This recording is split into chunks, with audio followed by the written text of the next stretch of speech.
Hello, Jeff Grimshaw and the Sports Doctor. Jeff Fortier. We are here with you on this week's edition of the BNN Sports Report. Jeff, big week, right? It is. Okay, well, let's jump right into it. We'll start with the Final Four. First of all, how are your brackets? Pretty well shot, like most people's. Yeah. Okay, all right. Okay, game one of the Final Four is Gonzaga and South Carolina. That happens Saturday at 6 p.m. I'll give you, we're going to prognosticate. Who do you have? I got Gonzaga in this. I think the bubble finally burst for South Carolina. But they've been playing real well. Okay, I'm going to go the other way. There is a method behind my madness. There's a dream matchup that I'm looking for. So I will go with the fabulous Gamecocks of South Carolina because I'm not going there. Okay, game two at 8:45 p.m. or 8:50-ish, whatever. Oregon, North Carolina. Oregon being the 3 seed, North Carolina being the number 1 seed. Who do you have?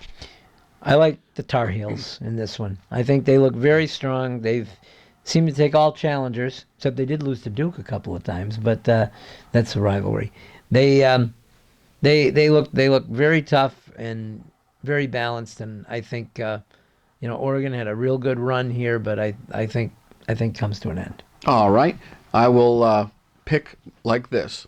I was Tar Heel born and I'm Tar Heel bred, and when I die I'll be Tar Heel dead. So it's rah Carolina, rah Carolina, North Carolina, and it's go to Hell State. Dun dun dun dun dun dun dun. Go Tar Heels. Okay, I am picking the Tar Heels, and because my dream final is a Carolina showdown, North Carolina, South Carolina, and I have North Carolina winning it all. Jeff, you have the Zags and you have the Tar Heels. Who are you going with for the championship? I think it's going to be the Tar Heels. I'm going to go with North Carolina in a well-contested, close game. Okay, so we'll both have the same winner. So I guess our point score will be decided on who wins the two. the Zags and South Carolina. Okay, another related to college basketball. Did you know that University of Vermont made it to the championship game in the Final Four? No, you'll have to. Oh, it's not in hockey. No. Nope. Time Magazine looked at all the brackets, and they did an academic survey on which team graduated the most, and also looking at which school graduates the most males. So UVM, remember they lost to Purdue. Well, they beat Purdue. UVM beat Nevada. UVM in the next round in the Sweet 16 they beat Creighton. In the Final Four they beat Winthrop, and they face Bucknell in the final. Now let's talk about UVM. Let me get my notes here. They 100% player graduation from the UVM Catamount basketball team, and a 75% graduation rate of all males at UVM. And that got them to the championship game against Bucknell, and they lost. Oh. They lost to Bucknell. Bucknell has a 100% graduation, but they have an 89% all-male graduation. But that's pretty good. It is pretty good. Number two, we try harder. Yeah, yep, that's right. Well, it is about going to school. Yep, and that's Time Magazine. It's not us. We're just taking you. I think it's pretty interesting. Athletics. I coach at a high school level. And athletics and academics, they go hand in hand, and academics always win. No, that's right. Okay, that's right. Let's go to something real now from fantasy. Mount Anthony High School wrestling had the nationals in Virginia Beach, Virginia this past weekend. You know how we did? I do not know yet. You'll have to shed some light on that. Okay. We have 2 All-Americans.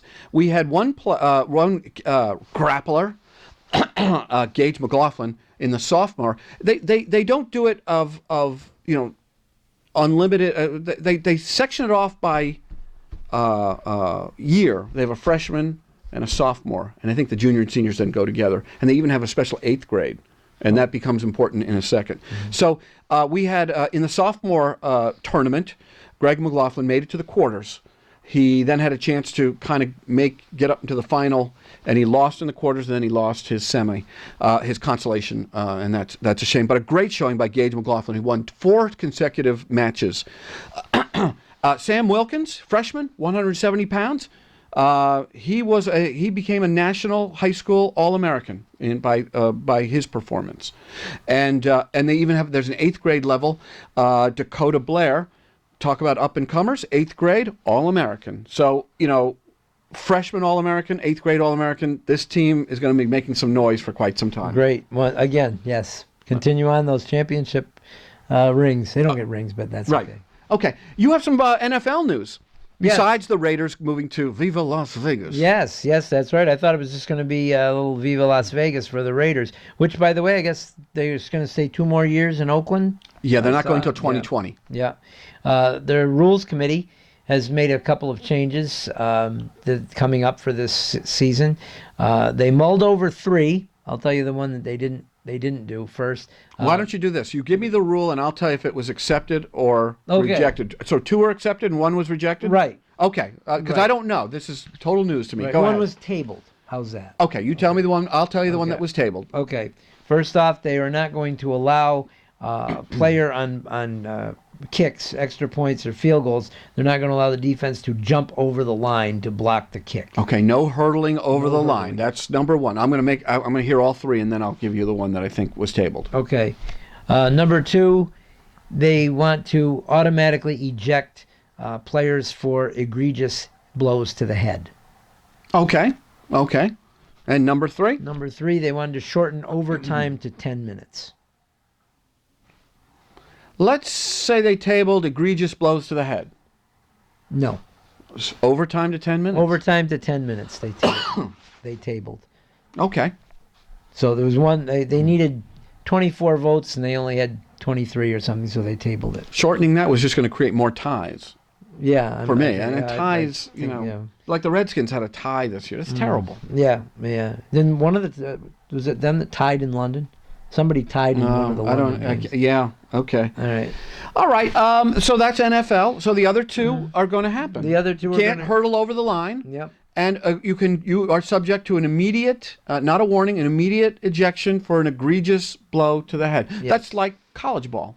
They do that in college. Yeah. If you target, and then they look at it on a replay, and if it really is targeting because the speed is so great, and they slow it down and they see if you're really targeting, then out you go. Out you go. Okay. Yep. All right.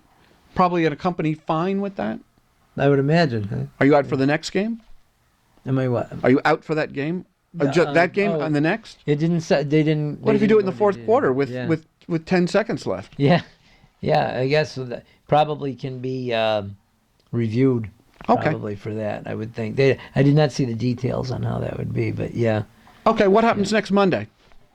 Next Monday is It's April 2nd, I believe. Yeah. Oh, beginning of baseball season? Beginning of baseball season. Okay, ESPN has ranked the teams, our local teams, and we should go over theirs. Like power rankings? Their power rankings. They have number 1, the Cubbies. Okay. Yeah. Okay. They won the World Series. They didn't lose that much, I don't think. Although they did lose Aroldis Chapman back to the Yankees. But, but they'll find a way if Joe Madden doesn't burn out the bullpen. Right. We commented on that back in the World Series. Yep. Number 2, the Tribe in Cleveland Indians. Big surprise. They were in the World Series. Yeah. Added Edwin Encarnacion to their lineup. Little pop to the lineup. Yep. Number 3 of the Sox. Sox. Not a big surprise considering how they bolstered their pitching staff, and the young core is still there. And I think they're hoping to get Pablo Sandoval back playing third base regularly. And they've added Mitch Moreland from the Texas Rangers to play first. Very good. Number 4, the Dodgers. The Dodgers, I'm shaky on that pick. Do you like the Nationals better than the Dodgers? I like the Nationals better than the Dodgers. Do you like the Let's Go Mets goes over the Dodgers? I do. I like them. I like them better than the Dodgers. Mets power ranking in the Mets was number 9, but just FYI. Yeah. Oh, I should give you these odds. Cubs 7-2 if you're a Vegas guy, 7-2 to win. Tribe is 5-1. Bo Sox 7-1.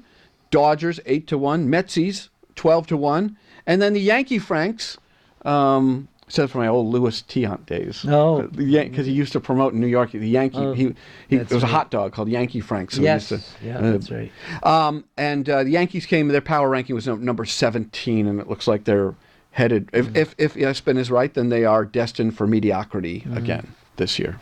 I don't know if I should call it media. There were a couple of guys talking the other night that were encouraged about their, the young players. I think they've had a good spring training with a lot of the young players. And if the pitching staff, it's all pitching. Pitching staff holds up. I think they could approach 88, 89 wins. All right. Vegas is giving them 30-1 odds. They're giving 30-1 odds on the Yankees.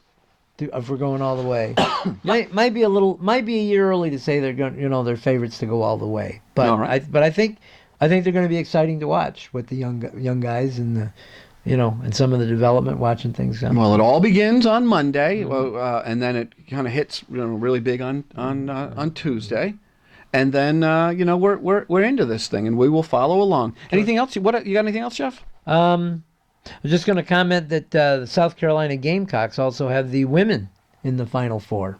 Wow, that's okay. The women's Final Four, of course, is UConn. Right. Who now won 111 games in a row. Wow.